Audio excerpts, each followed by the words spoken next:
Guys, let's talk about shock and hypersensitivity. Now, about shock, what do you need to know from shock? You must know hypovolemic shock in details. All the shocks, they will just ask you a person had RTA and now he lost amount of blood, and what will be the class? We will talk about it. Or they will just ask class of shock or type of shock. Okay. So basically, what shock is, let me explain in brief, then with the mechanisms, and then it will be easier. It will be easier for life, I would say. This class will help you as long as you work as a doctor. As long as you work as a doctor, this class will help you. Okay. So let me make it easier. So what is shock actually? Shock is when your tissues does not get oxygen or enough oxygen. And who carries oxygen? Blood, of course hemoglobin, but blood in general. So the amount of blood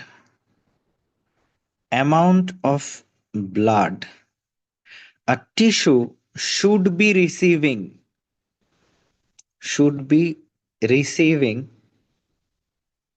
it's not getting it not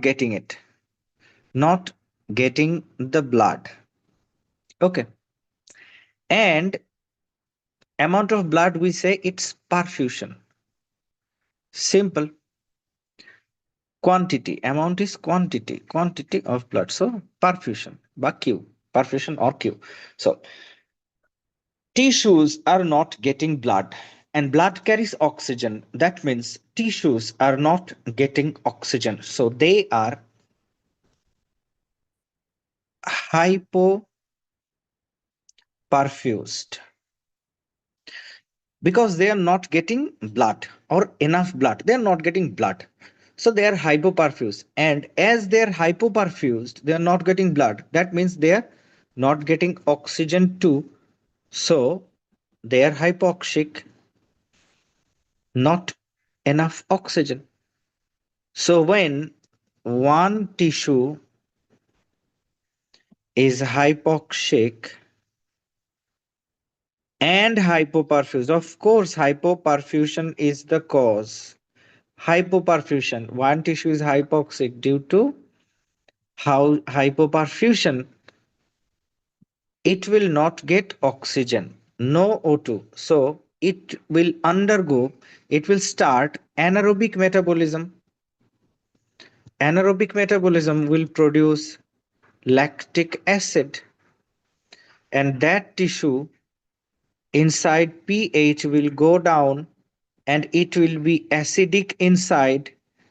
But when a tissue is acidic inside, there are granules, lysosomal granules, our DNA, our ribosome, our Golgi bodies, our mitochondria, all of it works in an alkaline environment, first of all. And when it's an acidic environment, the lysosomal membranes break down and other membranes break down too. And these cause more damage. So that tissue will die. This is the case of one tissue. And when all of your body tissues, or most of your body tissues, or a lot of your body tissues starts dying, that is called shock. That is shock because most of the tissues of your body is dying. So you must be in shock. What is happening? What is happening? So we term it, or we define it as widespread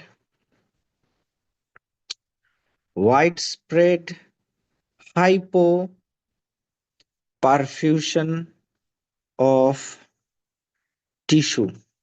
Widespread hypoperfusion of tissue resulting in hypoxia.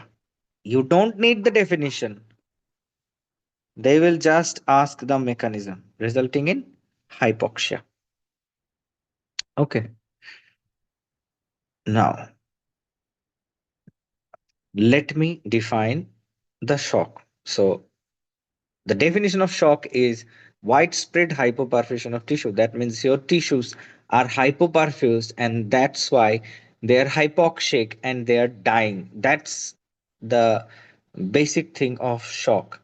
And it can happen due to four causes, four types of shock we have. Let me say, and who gives blood? Your heart gives blood. It's a pump, it's a pump. It will give blood to the whole circulation. And this blood will go to all of the tissues of your body and return back to heart. Simple as that. So this is the total circulation, the round one, and this is the pump. And here are our tissues. Let me define important tissues first. Let me show.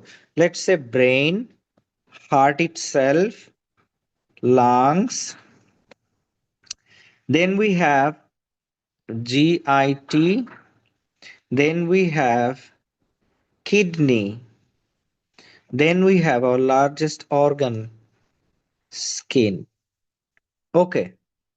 So these are the priority orders, right? So when we have all the pump is working and the circulation is good, so all of our tissues will get blood. Whenever due to any reason we don't have enough blood, like we should have 5 liter but we have 2 liter only in the circulation, who will take blood first? The important ones, brain, heart, lungs. Let's just say these three. Brain, heart, lungs will take first so that you can live, and others will be deprived of it for some time. Then, so they are undergoing hypoxia. This will create a shock. What are the types of shock? Number one, we have total 5 liter of blood, but due to some reason like RTA, we lost 3 liter of blood. So we have only 2 liters of blood in our circulation. So who will take blood first? Blood, brain, heart, and lungs will take first because we have less blood. Less blood. Now, whenever your body has less blood, your brain will sense it. Will sense it and trigger a sympathetic response. Always sympathetic response. Now, what is a sympathetic response? It's a flight or fight response. What is a flight or fight response? Flight or fight. This is the sympathetic response. Let me tell you about sympathetic response. And of course, renin will be released and other things, but sympathetic response will describe it all. Now, what is sympathetic response? What is fight or flight? Let's say, see, I have some good muscles, and let's say there is a skinny guy that is a that have less muscles than me. So he comes and we meet at the gym, and he taunts me. What do? I get angry. And what do? I prepare to fight. So our brain thinks in a primitive way. Whenever I'm preparing to fight, first of all, I have to see him clearly. I have to see him very clearly. Or if he decides to take a flight, oh my god, this guy is big. If he starts punching me on my face, I should take a flight or run away. So if he decides to take a flight, he has to see where will he go very clearly. So my pupil will dilate. Why? So that I can see more clearly. That makes sense. I'm just describing it first in non medical terms, in easy terms. Okay, my pupil will dilate so I can see him clearly where to punch. And his pupil will dilate so he can see clearly how can he take a flight, what is the route. So pupils will dilate first. Then, if I decide to give him a punch, my brain, your brain, everyone's brain thinks in a very primitive way. Like they think we don't have any clothes on and we don't have any shoes. So if I decide to punch him in the face, that hits his teeth. So I can bleed. There are some possibilities of bleeding. And in case of him too, if I punch him in the face, he can start bleeding too. So what brain will do? Brain will pull all the blood from skin. So no bleeding happens. Simple and easy. And if he decides to run away from me, his brain will think that, oh my God, I have no shoes on. So he will pull all the blood from the skin. And of course, we have skin all over our body, from our feet, from our hands, and all over the body. So pull all the blood from there. Now, I told you that blood is warm, blood is hot. So, blood is warm. Whenever blood is pulled away from your body, that place will be cold and a different kind of cold. Keep that in mind. So, I will have cold hands. He will have cold hands or feet too. Me too. I will have cold feet too. Don't worry about it. If I have to catch him by running, so I need a cold feet now. Then, then we need some extra blood supply to my muscles to punch, right? So my skeletal muscles will get more blood. Very simple. And he needs more supply in his legs because he has to run. So his skeletal muscles will get more blood. Simple as that. Will get more blood. Then then what will happen? To give this more amount of blood in our skeletal muscle, my heart has to pump harder. Heart rate will increase. Okay. Now, his heart rate will increase too because he has to run. And for running, he has to take a lot of air inside, right? And I have to do a punch. So I have to, for any activity, I have to take a lot of air in my lungs too. So our bronchioles will dilate. Bronchioles will dilate. So we can take more air in. So more oxygen can go in. Bronchioles dilate. So basically, all of these are happening so that my skeletal muscle gets more blood. Then, now let's say he had one plate of rice and three chickens before going to the gym, and me too, I had a pre-workout, I had a lot of food. But this is fight time. This is not the time to digest the food, right? This is not the time to digest the food or the chicken I ate before gym. So this is the time to fight. So my GIT will get less blood, and my Kidneys, this is not the time to urinate. Kidneys will get less blood. Very simple. And this is not the time to defecate too. So, not the time to urinate. So, my external sphincter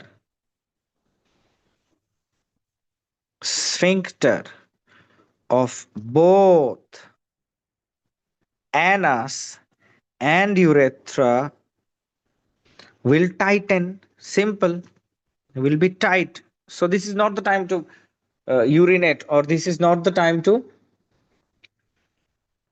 defecate, right? So another thing, so if either I decide to have a fight or take a flight, same thing will happen. How? I just told you. Now let's correlate it with medical terms and how it happens. Guys, see, what did we know about sympathetic response? Sympathetic response is autonomic nervous system. Okay, autonomic, it's included in autonomic nervous system, and it's controlled by hypothalamus, right? Hypothalamus. Hypothalamus will release, will stimulate sympathetic chain to release acetylcholine. Acetylcholine will go to adrenal medulla. Adrenal medulla will release epinephrine and norepinephrine. What will these two do? See, epinephrine has all alpha 1, alpha 2, beta 1, beta 2 receptors. And norepinephrine has alpha 1, alpha 2, but it's mainly a powerful alpha 1 stimulator, a powerful one. What will happen? Alpha 1 will constrict your blood vessels, constrict blood vessels. And what's the point of constricting blood vessel? It will pull all the blood from the skin, all the blood from the skin, GIT, kidney, and other places. Okay, skin, GIT, kidney. Just remember these three things. It will pull all the blood from there. And whenever our blood vessels are constricted, our total peripheral resistance will increase. Very simple and easy. Very simple and easy. Okay. Whenever our blood vessels are constricted, that means, see, blood vessel, if it's dilated like this, let's say 10 millimeter, and here is 5 millimeter. So it takes more force to go through 5 millimeter.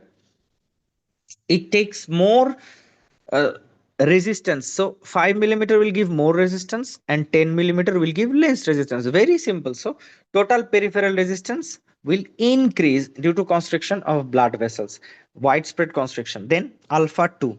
You don't need to know much about alpha 2. Just remember it will dilate the pupil.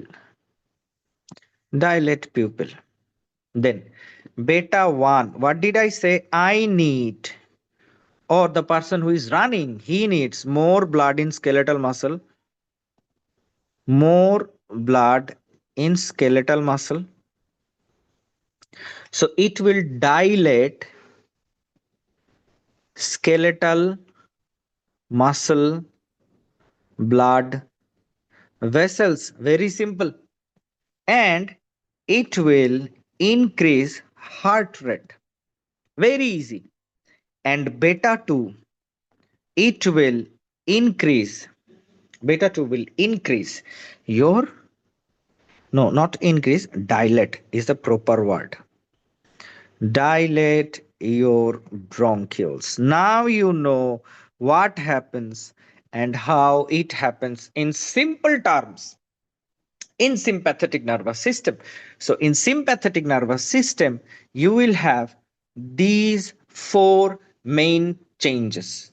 Okay, these four main changes will happen in your body. And how it happens? Through these receptors. These are adrenergic receptors or sympathomimetic drugs will work on these receptors, okay, and will mimic their actions. Okay, guys, see, this is very beautiful. This is very beautiful. So just by remembering fight or flight, you know how sympathetic system works. This is how sympathetic system works. So whenever we get less blood, we get low blood in an attempt in an attempt to increase blood supply to important organs, sympathetic response will triggered. Sympathetic response will be triggered. Sympathetic response will be triggered immediately. Immediately. And what will we have? We will have our heart rate increased, our total peripheral resistance increased, but our BP is low because your body is trying to increase the BP. How? Let me tell you how. By increasing heart rate, it wants to increase the cardiac output. By increasing total peripheral resistance, it wants to limit the use of blood and maintain the venous return so that the venous return can be increased. How? See, if here we have 10-liter blood going through 10 millimeter, okay, if we have, let's say, 5 liter going through 5 millimeters, see, the ratio is same. That means the force will be same, but the blood vessel is little here, constricted here. If we constrict it more, we will get more force. Very simple. If you remember a pipe, like whenever you uh, give water to garden, you will see that by pressing the pipe a little bit, you increase the force. Okay, so blood will return faster.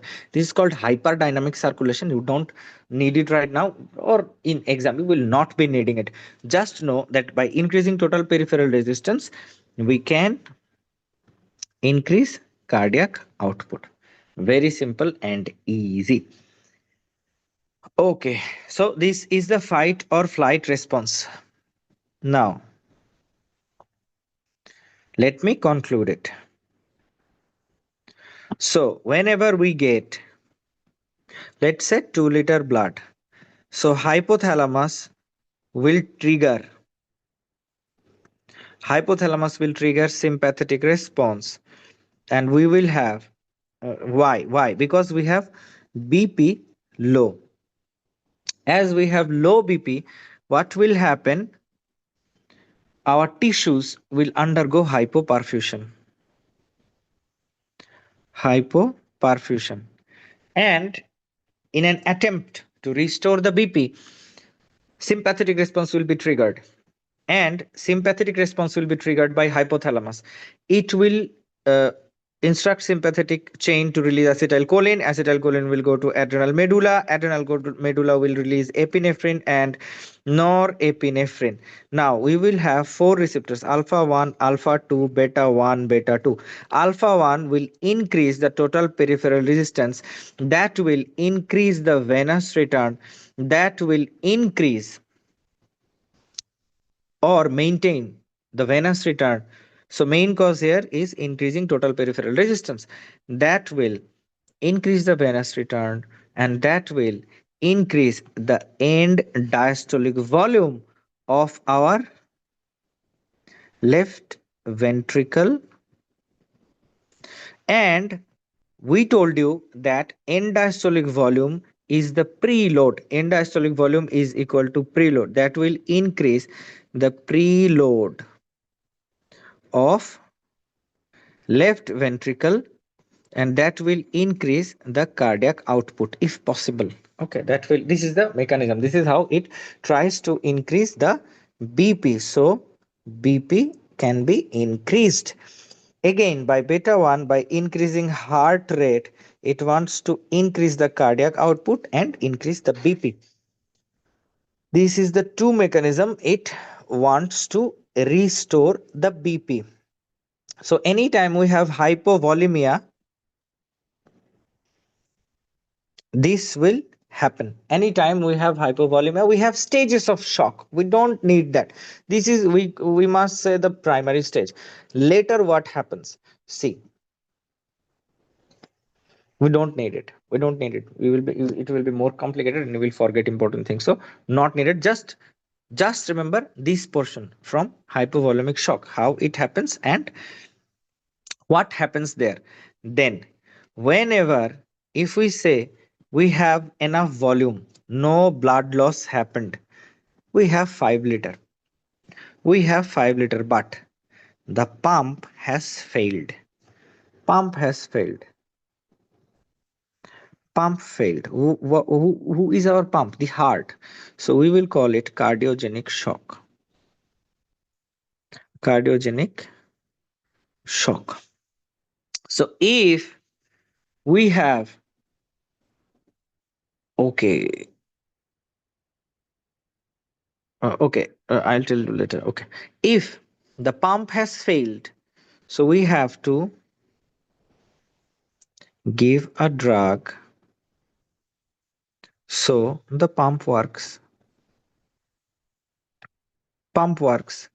Very simple, remember it. And now if as we have the pump failed, so we will have no cardiac output almost if the pump fails totally. So we will have almost no cardiac output. We will have BP very low. Okay, we will have BP that is very low, and we will have total peripheral resistance that will be increased due to low BP. Okay, so this is the cardiogenic shock where no cardiac output due to heart rate is very low, or atrial flutter where the heart rate is around 300, 400. The heart is just shaking, it's not giving any output. So this is a very complicated situation. You don't need that. Just remember, if the pump fails, that's cardiogenic shock, and we need to increase the heart rate. That's our main goal. So we will give a drug that works on the pump. Then if the pump is okay, the circulation is okay too. Pump is okay, circulation is okay too, but blood is leaking. Blood is leaking. So by the time it reaches, we had here 5 liter, blood is leaking out of the circulation, leaking out of the circulation. We have only 2 liter, returns, which returns. So very low venous return, that will in turn, what will happen? Venous return, the amount of blood we receive in our left heart, right heart, and right heart will give the same amount of blood to our left heart. So our left heart will have less blood after full diastole. After full diastole. So we will have decreased end diastolic volume. So that will in turn decrease our preload, the load before ejection of blood, preload, and that will give our low cardiac output, and that will contribute to low BP. So let's say the very first time blood was leaking, we get 2 liter. After the next, at the next cycle, we get less, we get lesser, we get 1 liter, then we get only 500 ml. So blood is leaking every time, and we our BP is going down lower and lower and lower. Okay, so this can happen. How can blood leak? Let's say we said in inflammation. What happens in inflammation? This is our blood vessel. This is our endothelium. Whenever there's a bacteria or something inside the cells, for killing of this bacteria, our cell membrane will break, and our DNA and cell membrane of that cell will produce some elements. I will say elements, produce some elements. Now cell membrane has arachidonic acid, it will undergo it will arachidonic acid will metabolize, and we will in two pathways, cyclooxygenase pathway and lipooxygenase pathway. What will happen? They produce leukotrienes, they will produce prostaglandins. Prostaglandins will go and dilate the blood vessels. Leukotriene B4 will go and call neutrophil. Now, and whenever endothelium senses that there is a bacteria, endothelial cell will get activated, and they will start releasing interleukin 1 and TNF alpha. These interleukin 1 and TNF alpha will also call neutrophil.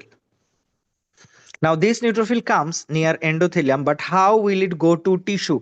For neutrophil to go inside tissue, this endothelium creates gaps. Endothelium will create gaps. Endothelium will create gaps, but neutrophil, whenever neutrophil will go, it will take plasma with it, right? Plasma with it, plasma with it. Now, not only neutrophil will go, complements will go, macrophages will go, and needed uh, other needed cellular plasma proteins like complements, and if we say immunoglobulins, those will go too, and cells like macrophage, neutrophils, those will go too, and plasma will go with them. So in blood we have cells and plasma. So this is in case of one cell. When we have a lot of cells under attack of bacteria, so in our body, our blood vessels all over our body will make gaps so that plasma can leak, plasma can go. So by the time, first we had 5 liter, by the time it reaches to our left heart as the venous return, we have only 2 liter, because we have lost 1 liter here, we have lost 1 liter here, we have lost 1 liter here, so we have got only 2 liter back in our heart, back in heart. Now remember, prostaglandin E2, it will dilate blood vessels, so more blood can come in this area, more blood. So whenever our body tissues are under attack of bacteria, or that we call it an infection, and it happens when with infection we get two SARS criteria, we call it sepsis, and it only happens in sepsis. So in this case, the shock we get will be septic shock. Remember, here blood vessels are dilated, so our total peripheral resistance is very, very, very low, or systemic vascular resistance, whatever you say, it is very, very, very low. So to correct this shock, we have to increase this total peripheral resistance. We have to increase this. So how do we increase this? We press these dilated vessels, so it can go back to its normal position, and blood leaks less. Simple and easy. And for that, which one presses blood vessels? Powerful alpha 1 receptor stimulator, norepinephrine. Norepinephrine will do this job for you. If we only decrease, if we only increase the systemic vascular resistance, our venous return will increase. In place of 2 liter we are getting, we might get 3 liter, later we might get 4 liter. So it will right ventricular preload will increase. Then right ventricle will give the same amount of blood to left ventricle. So left ventricular end diastolic volume will increase. Left ventricular preload will increase. left ventricular cardiac output will increase. Very simple. Very simple. Let me describe it in a little again so you can understand it better. So, what happens in septic shock? See, blood leaks inside the tissue due to decreased systemic vascular resistance. So, this is the main cause. Main cause is of septic shock is decreased systemic vascular resistance and blood leaking into tissue. Now, see, whenever there is blood in tissue, it will be warm. It will be warm. So only in this case you will have warm hands because hands are tissue and blood is leaking inside the tissues from vessels, right? So it will get more blood and we will get warm periphery only in this case. Other shocks will trigger sympathetic response. Other shocks will trigger sympathetic response. Of course, mostly hypovolemic shock. Others a little bit. Neurogenic shock will not because neurogenic shock is neurogenic shock and sympathetic is a nervous system. So neurogenic shock is a nervous system shock. So it will not cause that. Okay. It cannot cause that because it's damaged. Okay. Now, so tissues will be we will have warm periphery and so the main treatment for it will be alpha 1 stimulator. I will talk about it one by one. Then about now as this shock is distributed all over the body we'll call it distributive shock. Another thing is neurogenic shock. Neurogenic shock. In neurogenic shock, what happens? Mainly in high spinal injury. High spinal injury. We lose the sympathetic tone. Sympathetic tone. Remember only four. Number one, total peripheral resistance. So it will be gone. So decreased total peripheral resistance. Remember alpha 2. Pupil not important. Beta 1. Remember we have one heart and two lungs. Okay. So heart, decreased heart rate. So we will get low BP and we will get shock. Very simple. And lungs, of course, not so important. Just remembering these two as the cause of shock will work. Okay. So these neurogenic shock also it's widely distributed. So it's included in distributive shock. Then let's talk about obstructive shock. This is a very beautiful and beautiful shock. Obstructive shock. This is very easy. My pump is okay, my circulation is okay, but pump is bound tightly around the area so it cannot dilate, it cannot constrict. Very simple. So for the pump to work it has to dilate, then it has to constrict, like dilate, receive, and then pump, dilate and receive and then pump, then it's tightly packed inside something or something is obstructing its dilatation and constriction. So what will happen? It cannot dilate, so it cannot receive blood. So that's the first problem. So the first problem in obstructive shock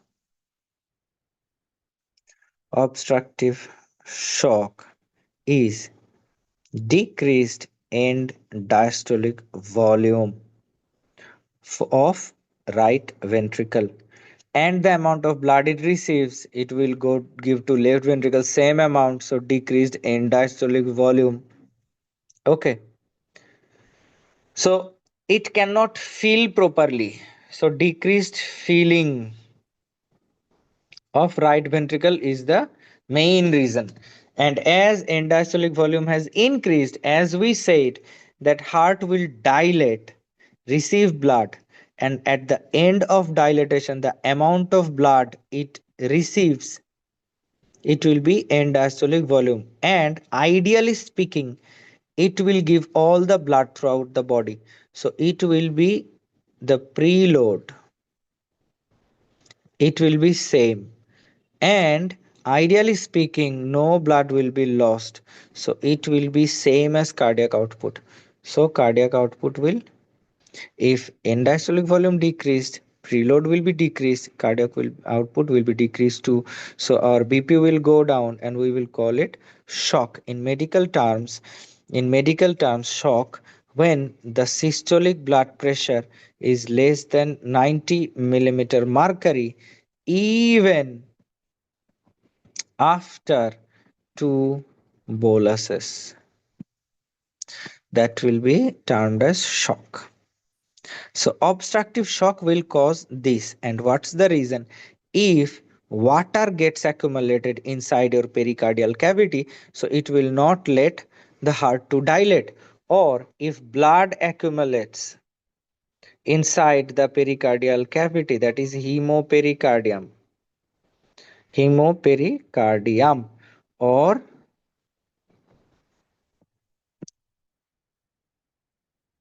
hemopericardium, and we call it cardiac tamponade. Cardiac tamponade. And what will happen? See, if we need to evacuate the blood, so if we usually hear heart sound, but if this heart is covered with a new thing that is thicker and it does not let it dilate, so whenever we try to hear the heart sound, it will sound muffled, like inaudible, or slightly audible, because it's under some layers right now. Previously there were no water inside the pericardium or no blood inside the pericardium, but right now the blood is covering the pericardium, or inside the pericardium covering the heart, so the sound will be muffled. And let's say here is superior vena cava and we have jugular vein here, and we brought 5 liter, but heart cannot accommodate 5 liter, it can accommodate only 3 liter, so these 2 liter will be going up to neck, it will be accumulated. So our jugular venous pressure will be increased. Very simple, because heart cannot accommodate this amount of blood, it has no space, so it cannot accommodate. So what will happen? Our jugular venous pressure will increase, raised jvp, muffled heart sound, and low bp is called Beck's triad. Beck's triad for obstructive shock. So what do we have to do? We have to evacuate the blood, evacuate the blood. Okay, now we go to our notes. As we have described the basics in our words, now we can talk about hypovolemic shock. You must know the types: hemorrhagic fluid loss and hemothorax. Why hemothorax? See, in hemothorax, we lose blood from great vessels from here. So we get hypovolemia. Hypovolemia. Okay, we get, but in case of cardiac tamponade, we have blood inside the pericardial cavity. Inside the pericardial cavity, not much blood is lost, but the amount of blood is obstructing his heart's pump function. But in case of hemocardium, it's not obstructing, because the blood will accommodate at the lower end of this area, your chest wall. So heart can expand, but it does not have the amount of blood it needs. So it will create more loss of blood. Okay, so what do you do in case of what's the reason we have lost blood? Lost blood. So give blood, very simple. What do you do whenever there is a hypovolemic shock in your ward or emergency department? What do you do? First thing, first thing, open two wide bore channels. First thing, open two whiteboard channels. Number two, start 500 ml IV bolus and follow urine output, because the moment shock has started correcting, kidney will start getting blood. Kidney will start getting blood. What is our goal of urine output? Point half of the weight. Half of the weight. Half of the weight in kg. Very simple and easy. Half of the weight. Then number three, give. Actually, these two you do it simultaneously, hand in hand.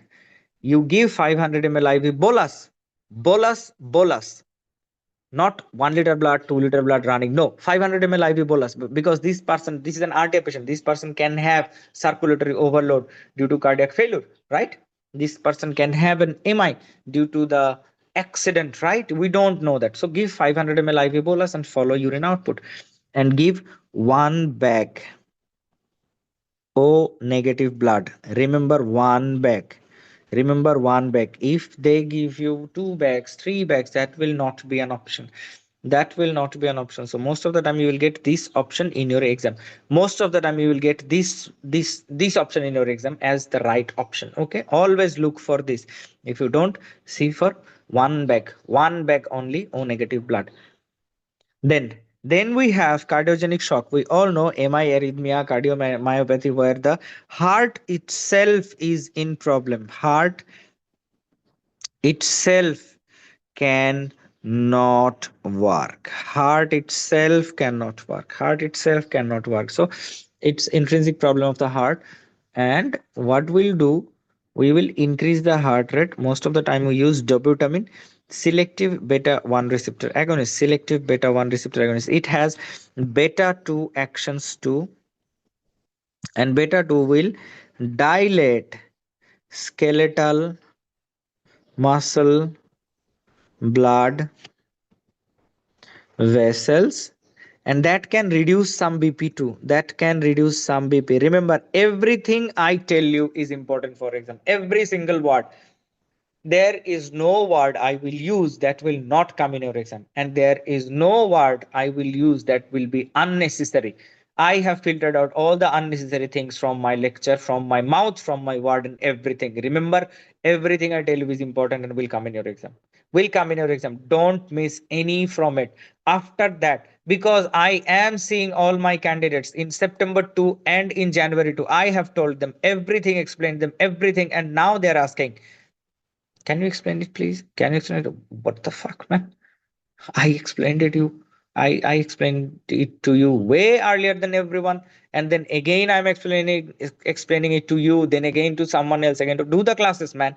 Do the classes properly. Do the classes. I have explained everything with word by word. I have explained everything.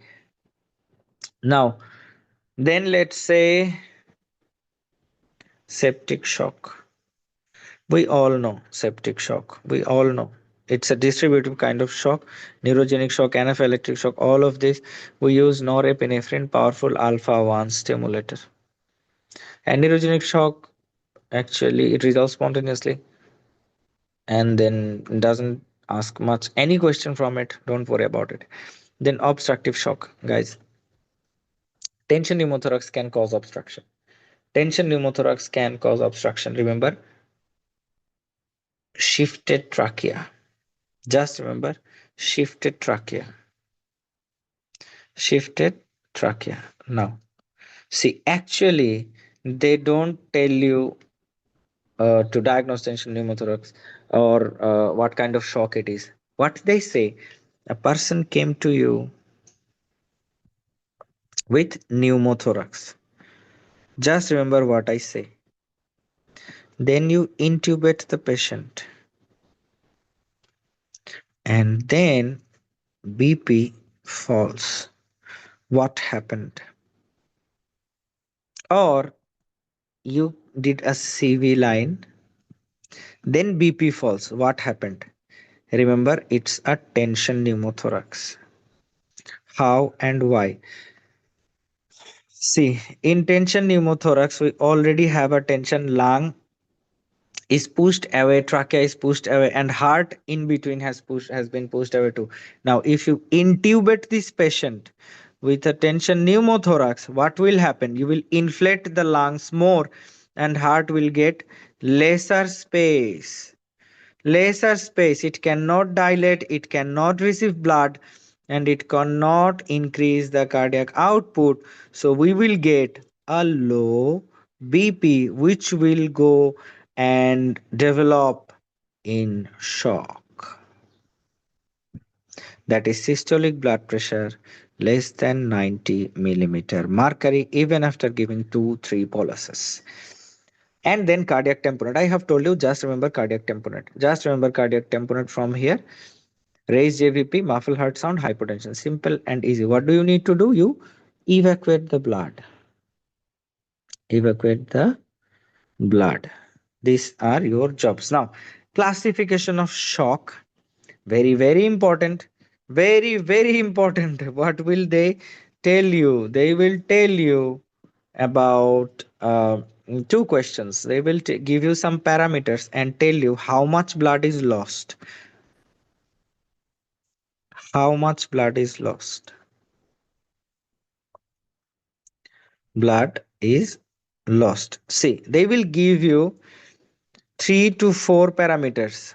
3 to 4 parameters, and you will see one parameter does not match anything. So what do? You match with 3 parameters from given parameters. From given parameters, let's say they give you a BP of 130 and BP 130, heart rate they give you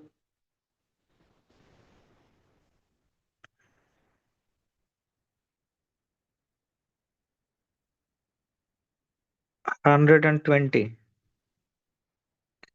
urine output they gave you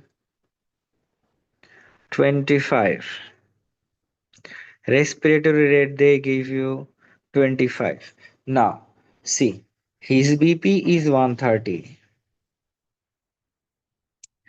but his heart rate is 120. Okay, no, I didn't make the question good.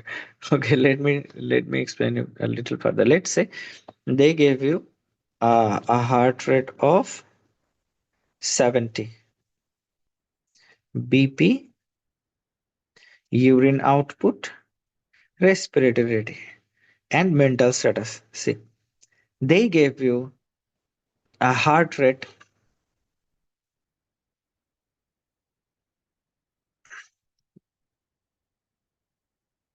130 is good.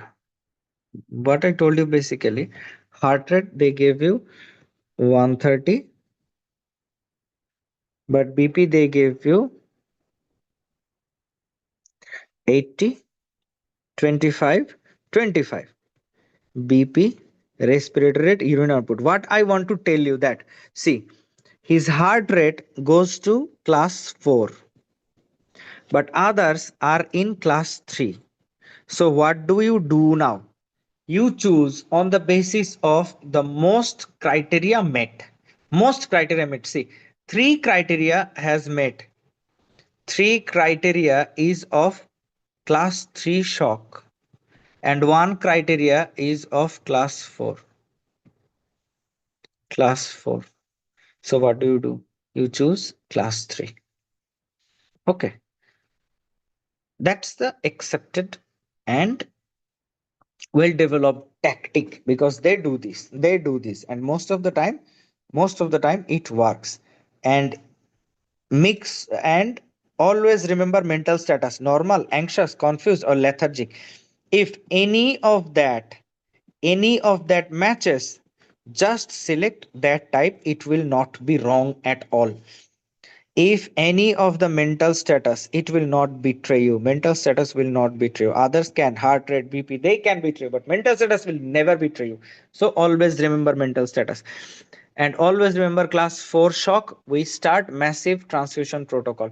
we start massive transfusion protocol. And whenever there is a massive transfusion protocol, remember we have to give 10 ml, 10% calcium gluconate over 10 minutes. Simple and easy. Now, here we have details about septic shock. We have told you about SARS and severe sepsis. You must know SARS criteria. You must know SARS criteria at the tip of your tongue. At the tip of your tongue, you must know SARS criteria. WBC count less than 4,000 or more, or less than 4,000 or more than 12,000, respiratory rate more than 20, heart rate more than 90, and temperature more than 36 degrees Fahrenheit. Now, sepsis, for being sepsis, we have to have a suspected infection and two or more sepsis criteria. And severe sepsis, with those lactate more than 4 and signs of end organ damage. What are the signs of end organ damage here? End organ damage, AKI. So creatinine will be high. Creatinine will increase. Elevated troponin, so heart is not working much. ARDS, elevated liver enzyme. These are the signs of end organ damage. Okay. Our persistent hypotension even after 30 ml per kg bolus of fluid. This is called septic shock. Then, about septic shock. Anytime they mention that decreased systemic vascular resistance, that will always be a septic shock. Always. Always. Remember, you can get confused about septic and neurogenic. Neurogenic. But remember, in septic shock, main reason is, of course, BP is low, and neurogenic shock, BP is low. Here the reason is decreased systemic vascular resistance. Here the reason is decreased sympathetic tone. Sympathetic tone. So here we don't have any sympathetic problem. No sympathetic problem. So sympathetic stimulation will trigger, of course, and we will get a high heart rate. But here we will get a low heart rate because sympathetic system, sympathetic tone is gone. As sympathetic tone is gone, my alpha 1 is not working. Alpha 1 is the vasoconstrictor. So we will have decreased systemic vascular resistance and our beta 1, which increases our heart rate. That's not working. So we will have decreased heart rate. But here we will have increased heart rate because my sympathetic system is working and trying to compensate the shock. Very simple and easy. Let me tell you again, that is, if it's a septic shock, we will have decreased BP. Of course, it's a shock. We will have decreased BP. But due to systemic vascular resistance, our sympathetic system is okay. So it will be firing. It will be firing. But it cannot increase the systemic vascular resistance, but it will increase the heart rate as there is no problem with the heart now. But we will have in neurogenic shock, we will have, of course, decreased BP, decreased systemic vascular resistance due to alpha 1 not working, and decreased heart rate due to beta 1 also not working. Simple. So, with infection mentioned, always they will mention an infection, and whenever excessive cytokine will be released and excessive inflammation will be going on, excessive endothelial damage, endothelium shrinked, and basal membrane is exposed to platelets. And these platelets loves to stick with basement membrane, basement membrane, and it will start coagulation. It will start some coagulation here, it will start some coagulation here, and it will start like in different places. We call it disseminated. and it's going inside the vessels. We call it disseminated intravascular coagulation, in short, DIC or DIC.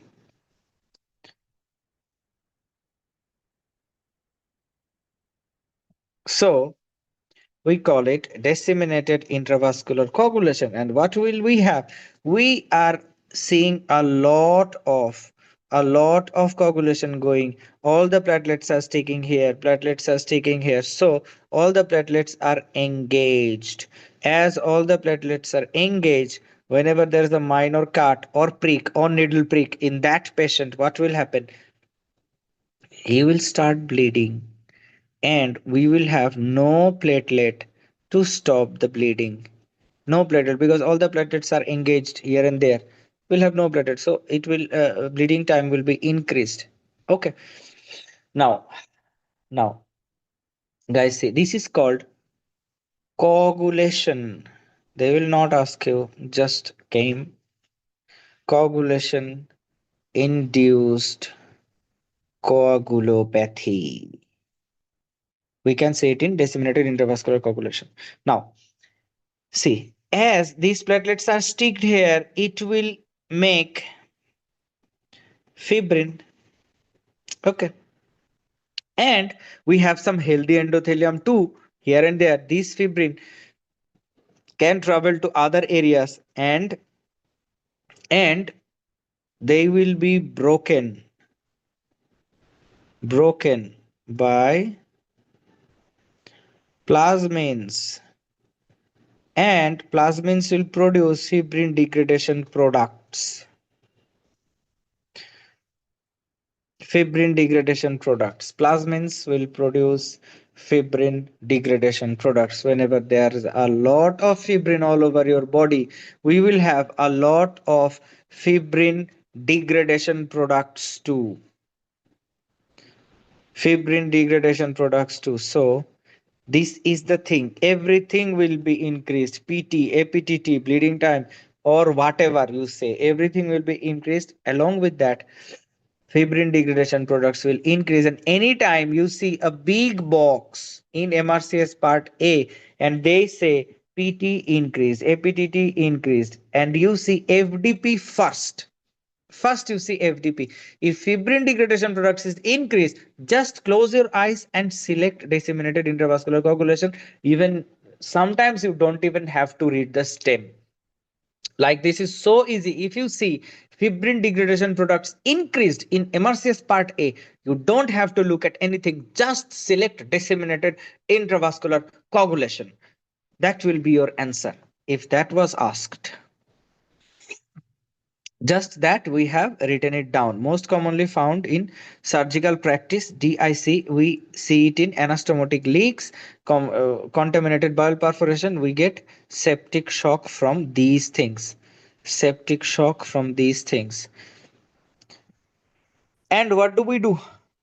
First, we stabilize the patient, then we give norepinephrine. Norepinephrine, because the main reason here is decrease systemic vascular resistance. We increase the systemic vascular resistance by stimulating alpha 1. It's a powerful alpha 1 stimulator. Then we have anaphylactic shock. They don't ask anything about anaphylactic shock, but they ask every year, they ask questions from anaphylactic shock. Some specific questions. Let me tell you why. Remember, what are the types of hypersensitivity? This is very easy. Whatever I have written in this box, you have to memorize it all. But this is very easy. Let me tell you why. Type 1. Type 1. First letter of your alphabet is A. Simple. So type 1, remember anaphylaxis.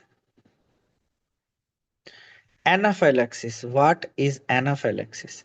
Anaphylaxis, in simple terms, it's allergy. Allergy. So it will be IgE mediated. IgE mediated.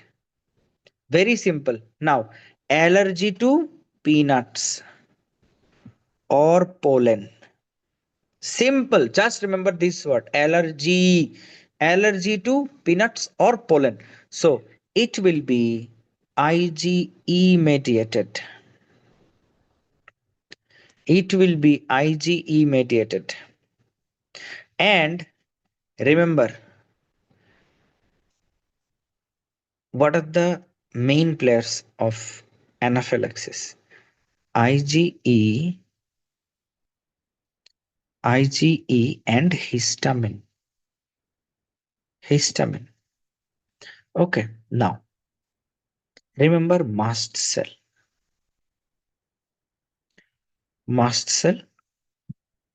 basophil. They have IgE above it and histamine too. Okay, they release histamine and IgE, basophil too, IgE and histamine. So these two cells are the main players. Cells are the main, these two cells release these granules, histamine and IgE. It's an immediate reaction and it's an allergy, hay fever, pollen, dust, most commonly peanuts and pollen. They ask about it. And what do you do? Whenever we have an IgE mediated anaphylaxis, first thing you give, remember what did we say? Type 1A, adrenaline. Other name of adrenaline is epinephrine. Epinephrine. No matter what they say, no matter what they say, you will see it's anaphylaxis. Any child with perioral edema without burn is anaphylaxis in MRCS part A. Any child with perioral edema, any child with perioral mouth, perioral edema, except burn, that will always be anaphylaxis. And first thing you do is give IM or subcutaneous adrenaline. Both are true. Both can be given. IM or subcutaneous adrenaline. No matter if the BP is 20 by 30 or 30 by 20 or 50 by 20, you don't go for IV fluid. You don't need IV fluid. You don't need IV fluid. You give adrenaline. It will constrict the vessels. It will stabilize the mast cells. Stabilize the mast cells. It will increase the heart rate and correct the BP, constrict the blood vessels and increase the total peripheral resistance, and it will increase the BP. Very simple. That's how it will increase the BP. So don't worry about it. Now, type 2. Type 2 are two antibody mediated. Very simple. Two antibody mediated. Which antibodies? IgM and IgG. Very simple. Antibody mediated. Type 2 AB. Antibody mediated. Type 2 antibody mediated. Now, what? How do they work? See,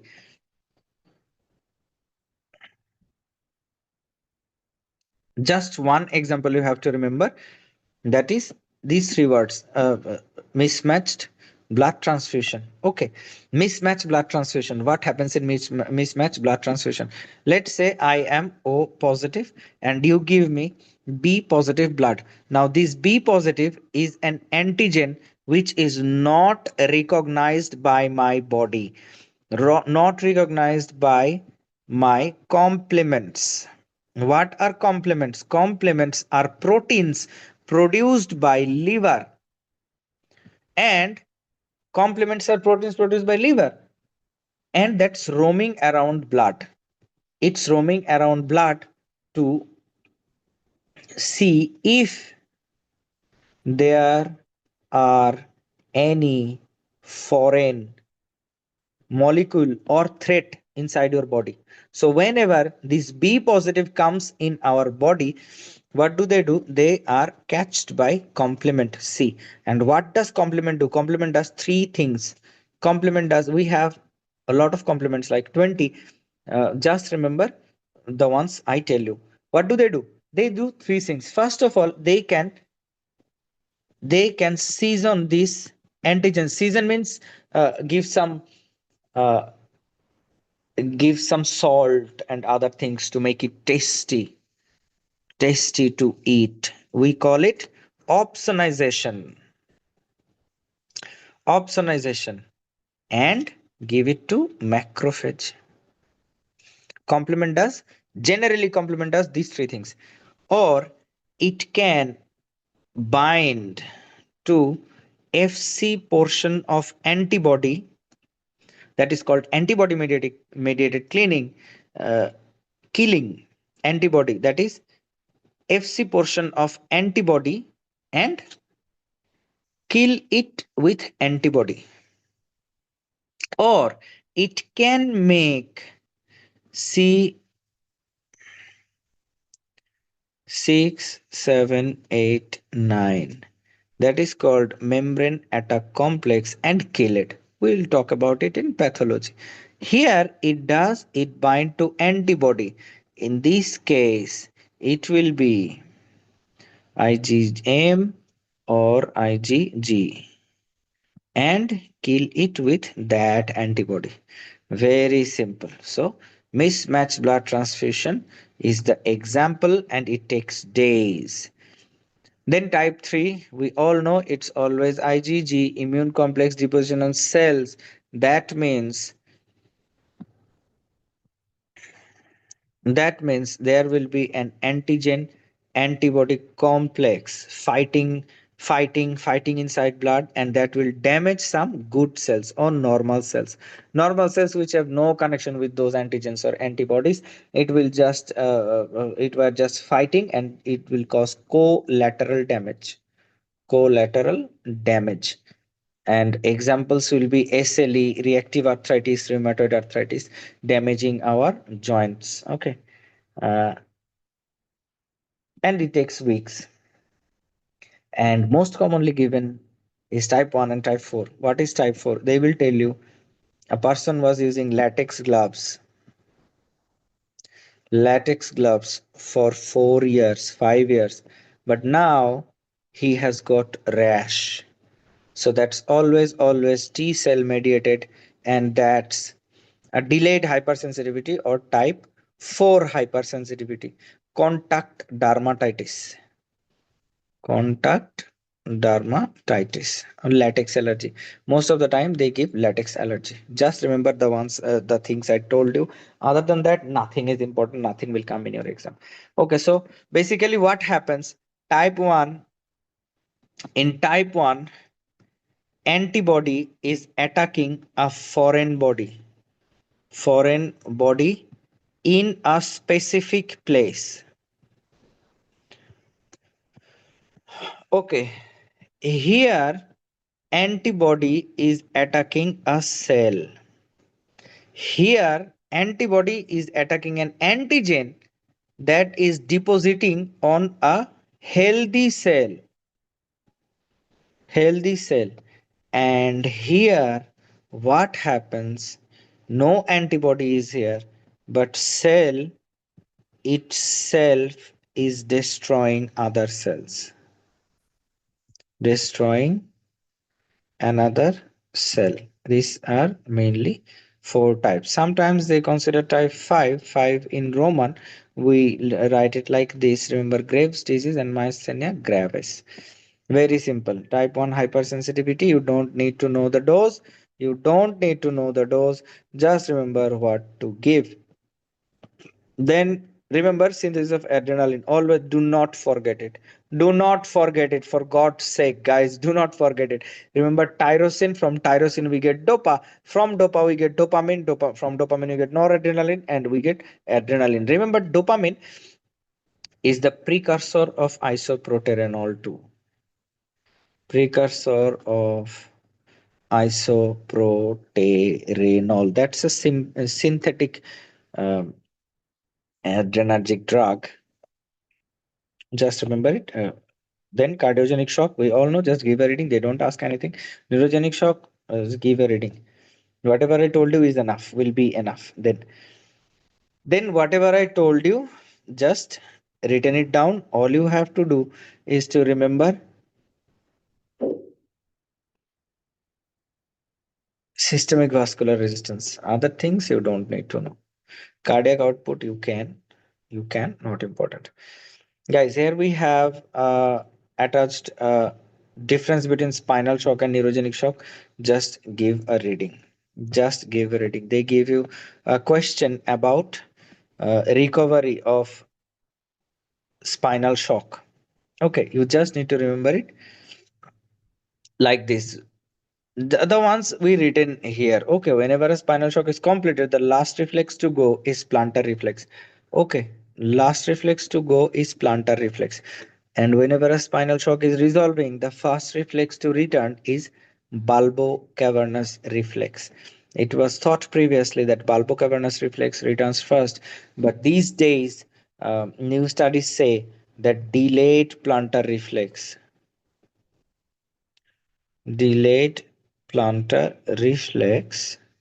returns first.